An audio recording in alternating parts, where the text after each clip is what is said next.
Bismillahirrahmanirrahim. Assalamu alaikum and welcome to the email list. In this first message, I thought I would explain why I am reaching out to you, my virtual audience. Well, this is a long and complex story, and maybe if I tell my own story, that will be the best way to do it. So, like everybody, I was shaped by my parents. My late father gave us a unique training. He had immense amount of love for his children, and he also had immense amount of confidence in us. He asked us to do tasks which are way beyond our age capabilities. This gave us confidence that we could do whatever we wanted. My mother faced some heavy tragedies in her youth, and she handled them. And she was she had this grit and determination and the ability to get through whatever problem it had without any whining. And she just did what it takes and had patience and strength to deal with all situations. And some of this was transmitted to me.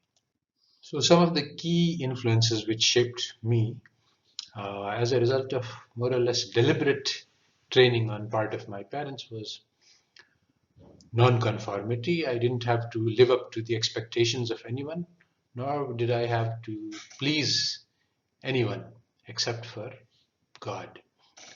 Uh, my father believed that the formal education is just a paper chase. It's necessary because you need to get that paper. But real experience, real education comes from life experiences. So you should finish your education as soon as possible so that you can start living. I also learned that to learn things, you have to struggle and try to shape things. It's not a theoretical activity. This is part of the experiential lesson. One of the critical insights that my father gave me that I would like to share with you is that there is a huge difference between the urgent and the important. The urgent is like fighting a fire. You have to do it, but it's not important in the sense it doesn't shape the future. So the urgent is the world happening to you, but the important is you happening to the world. But that's always a slow and long-term process, and it may never happen unless you pick out a vision and then struggle to it step by step in a journey of 1,000 miles. And most people just spend their lives fighting fires and responding and not actually shaping the world. So in my youth, I was a normal Muslim, which means that we were culturally Muslim, but had no real deep understanding or attachment or passion for the deen. About the time I was leaving for the USA, my father started his venture into Tabligh and really changed dramatically. But this did not have a major impact on me because I had seen him in a more when he was more of a modern secular Muslim. Because my father put great emphasis on getting through the education as quickly as possible, and also in doing things different from the rest. So I got into MIT at the age of 16 and finished my bachelor's in 3 years and finished all the requirements for a PhD in another 3 years, getting a master's in statistics and PhD in economics, and did a postdoctoral year in Belgium. All this education in Western tradition actually caused me great damage, although I was not aware of this at the time. Some of this I have analyzed in the articles that are linked. I spent the next 15 years teaching in various top-ranked universities in the USA and had the intention of spending the rest of my life in the USA. But something happened. Being exposed to the USA culture and philosophy and environment had led me to become very distant from Deen, especially when I was an impressionable young person and had no great attachment to my own Deen.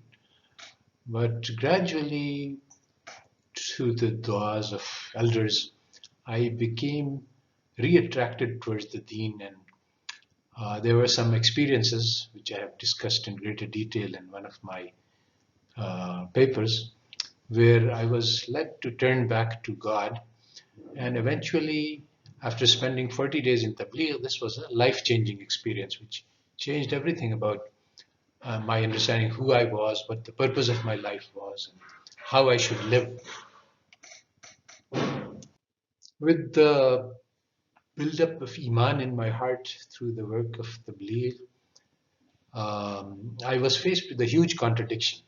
My Western education has taught me that all knowledge originated in the West in the past few centuries. But the faith that I had acquired told me that the Quran is the greatest source of knowledge and it is perfect and complete guidance for all times to come. But I didn't see any relevance or applicability of the teachings of the Quran in the modern world. So it seemed to me that my eyes are telling me and my experience and my observation that Western knowledge is all important, but my heart and my faith says that no, the Quran must be the most important message.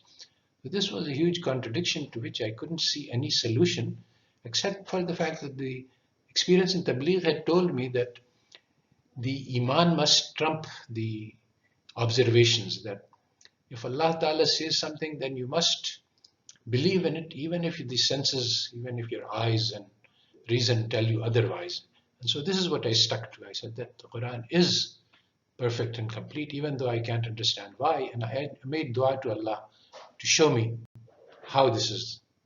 So gradually Allah Ta'ala guided me towards His Noor, as He promises that the believers will be led to the light over a process that took 2 decades and was very slow, and piece by piece and step by step, I came to the understanding that the wisdom of the West, which dominates the world today, is an illusion. Actually, the central questions we all face concern the meaning of life. Who am I? Who created me? What will happen to me after I die? What is the purpose of my life? What is the best way I can spend these precious few moments of life that I've been given? Well, no answers to these questions can be found in the entire corpus of Western wisdom. Physics, chemistry, biology, calculus, statistics, nothing will give you the answers. In fact, all of Western education is built on a denial of God, and then the assumption that our lives are meaningless. So, if you want to find meaning, only Islam has the answers. So, I can't summarize the journey of 3 decades in 3 minutes or 3 hours. I have given some references where I've given longer talks and discussions, and in this sequence of emails that I plan to send to members of my list, I will be discussing more of these issues. Meanwhile, for those who are interested, they can follow up on the links that are given in this slides. Western social science appears to be deep and sophisticated, supported by fancy mathematics and enormous amounts of complex data analysis. But they are built on fundamentally flawed foundations. The failure of economic theory was proven to the world when economists failed to predict the global financial crisis and to prevent or mitigate the global recession which followed. My new book on Islamic economics explains why modern economic theory is just an illusion of knowledge, and how Islam provides us with superior foundations for building a new discipline of economics. This Islamic economics is built on foundations of generosity, cooperation, and social responsibility, in contrast to capitalism founded on greed, competition, individualism, and hedonism. So let us conclude this first message with the dua. Subhanakallahumma wa bihamdika ashhadu an la ilaha illa anta astaghfiruka wa atubu ilaik. May Allah accept our gathering and our thoughts and actions and help us to revive the Ummah